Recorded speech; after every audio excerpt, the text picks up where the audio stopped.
Sir మీరు ఇండస్ట్రీకి రావడానికి చిరంజీవి గారు ఒక ఇన్స్పిరేషన్ అయితే, ఇండస్ట్రీలో మీకంటూ వెన్నుదన్నుగా అల్లు అరవింద్ గారు మీకు నిలబడడం జరిగింది సార్.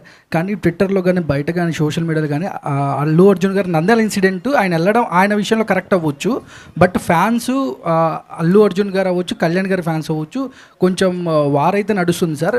మిమ్మల్ని అంటే మీ దాకా మీ కామెంట్స్ కానీ అల్లు అర్జున్ గారు వెళ్ళడం కరెక్టేనా అన్నట్టు కూడా కొన్ని వార్తలు వస్తున్నాయి సార్. దానికి కన్క్లూజన్ ఏమైనా ఇస్తారు? ఈ విషయంలో పెద్దలు బన్నయ్య గారికి అత్యంత సన్నిహితులైన బన్నీవాస్ గారు చాలాసార్లు దీన్ని క్లారిఫై చేశారు. సో నేను దాన్ని వేరే విధంగా క్లారిఫై చేయను. బట్ ఒక మెగా అభిమానిగా నేను ఫ్యామిలీలో ఉన్న అందరు హీరోలని అభిమానిస్తాను. నాకు అందరూ ఇష్టం. నాకు చిరంజీవి గారు అంటే చాలా ఇష్టం. అల్లు అర్జున్ గారితో నాకు పర్సనల్ రిలేషను జర్నీ ఉంది. సో ఇలాంటివన్నీ మనం ఆ రోజు మాట్లాడుకుంటానికి బాగుంటాయి. కానీ లాంగ్విటీలో అందరూ బాగుండాలి, అందరూ కలిసి ఉంటారు అనేదే ఒక అభిమానిగా నా ప్రగాఢ నమ్మకం, నా కోరిక కూడా.